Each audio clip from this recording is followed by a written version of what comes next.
Είμαστε σήμερα εδώ για να συζητήσουμε με τους ανθρώπους της αγοράς, τους ανθρώπους που βρίσκονται δίπλα στις επιχειρήσεις, το ποιο είναι το μέλλον για τη βιώσιμη ανάπτυξη, για την εταιρική υπευθυνότητα, για τους δείκτες ESG, όλα αυτά που λένε ότι αν δεν τα υιοθετήσουν οι επιχειρήσεις, σε 10 χρόνια θα έχουν εξαφανιστεί. Δεν το λέμε εμείς, το λένε ευρωπαϊκές μελέτες.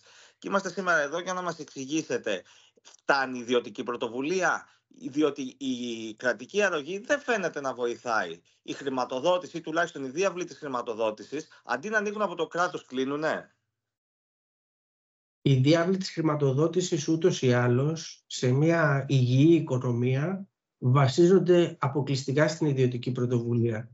Το κράτος, αυτό το οποίο ο ρόλος ο οποίος οφείλει να παίξει, είναι αυτά τα ελάχιστα αριθμιστικά βήματα τα οποία πρέπει να αναγκάσει να κάνει το χρηματοπιστωτικό σύστημα, προκειμένου να μπορέσει να σταθεί αυτό αρρωγός ως ένας ανεξάρτητος πυλώνας στις επιδιώξεις του επιχειρήν.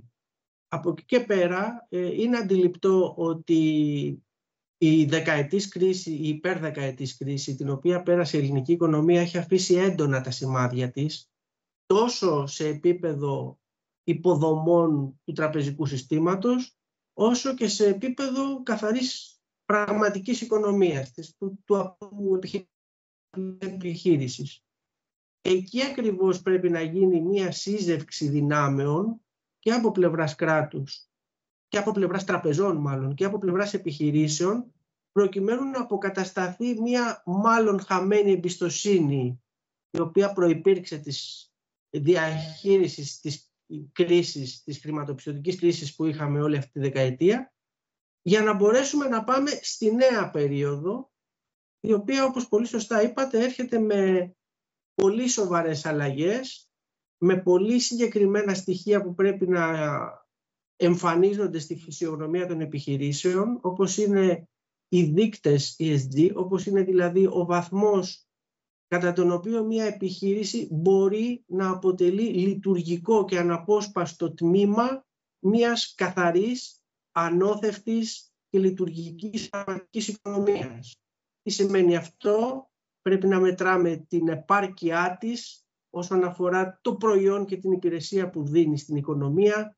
Πρέπει να μετράμε την καθαρότητα με την οποία λειτουργεί, τη διαφάνεια που έχει, τον τρόπο που αναλώνει φυσικούς πόρους, τον τρόπο με τον οποίο διαχειρίζεται τους ανθρώπινους πόρους και τους αναδεικνύει, δηλαδή τους εργαζόμενούς της, τον τρόπο με τον οποίο λειτουργεί σε επίπεδο διοικητικό, κατά πόσον υπάρχει άνεση στο να βρεθούν τα στοιχεία μιας εταιρείας, να βρεθεί η πραγματική της ταυτότητα, να βρεθεί ο τρόπος ο οποίος παίρνονται οι αποφάσεις, να είναι διάφανος και ξεκάθαρος, ο τρόπος με τον οποίο χρηματοδοτείται, το μέρισμα που επιστρέφει στην ίδια την κοινωνία μέσα από την ανάλωση όλων των πόρων που κάνει, πώς γυρνάμε δηλαδή σαν μια επιχείρηση πίσω στην κοινωνία δίκην ενός, ας πούμε, ευχαριστώ, τους πόρους που έχουμε αναλώσει είτε σε περιβάλλον, είτε σε ανθρώπους, είτε σε οποιαδήποτε άλλη μορφή. Αυτά είναι όλα μαζί τα στοιχεία μιας νέας πραγματικότητας, η οποία έρχεται, η οποία εν πολύ στην Ευρώπη έχει έρθει. Η συνήθις καθυστέρηση που συμβαίνει στα πράγματα στην Ελλάδα είναι αυτή που ίσως μας δίνει λίγο ακόμα χρόνο για να προσαρμοστούμε, αλλά σίγουρα αυτός ο χρόνος αρχίζει και κυλάει πάρα πολύ γρήγορα και περιορίζεται. Μας εξηγήσατε με τον πιο σαφή και περιστατωμένο τρόπο που τουλάχιστον εγώ έχω ακούσει το cause and effect, το γιατί πρέπει να υιοθετηθεί η στρατηγική υπευθυνότητα, οι δείκτες ανθεκτικότητας και τι όφελος μπορεί να αφήσουν όχι μόνο στην επιχείρηση αλλά και στην οικονομία.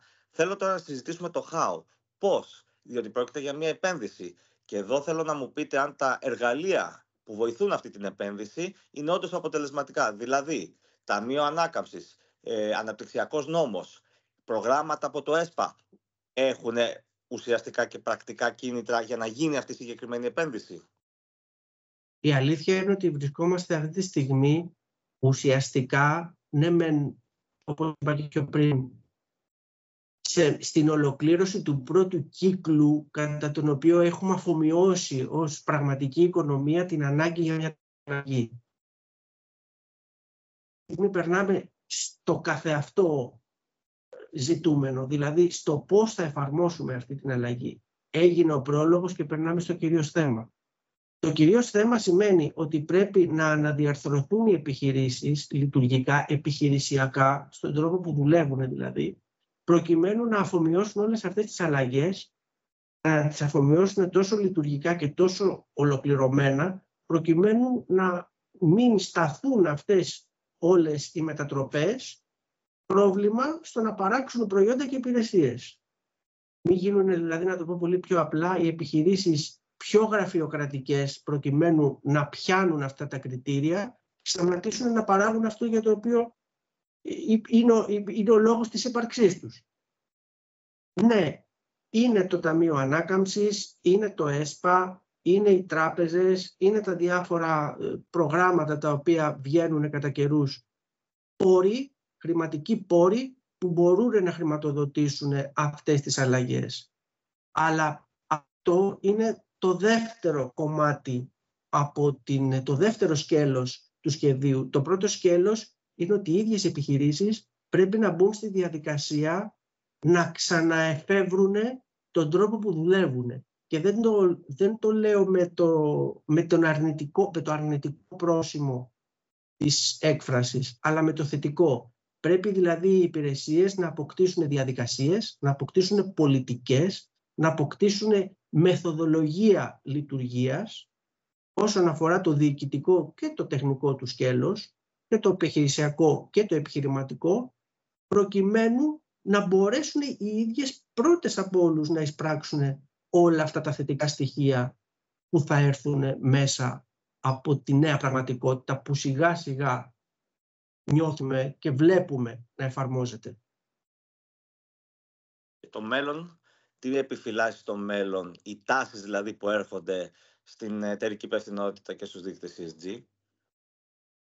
Οι τάσεις της εταιρικής υπευθυνότητας και του ESG είναι οι τάσεις οι οποίες έρχονται στην πραγματική οικονομία. Και οι τάσεις της πραγματικής οικονομίας, καλός ή κακός, είναι ότι θα γίνει ένα δημιουργικό ξεκαθάρισμα στις επιχειρήσεις. Αυτή τη στιγμή υπάρχει μια έντονη τάση για συνένωση δυνάμεων, για να μπορέσουν επιχειρήσεις, πολλές μικρές επιχειρήσεις που ασκούν την ίδια δραστηριότητα, να συλλειτουργήσουν δημιουργικότερα και παραγωγικότερα, πράγμα το οποίο θα τις δώσει το δικαίωμα και την ευκολία να αφομοιώσουν καλύτερα τα νέα αυτά εργαλεία και να τα εφαρμόσουν με πιο παραγωγικό τρόπο. Τώρα, τα ESG σίγουρα είναι κάτι το οποίο ακούγεται σαν πάρα πολύ μεγάλο για να είναι αληθινό ή πάρα πολύ δύσκολο για να γίνει πραγματικό.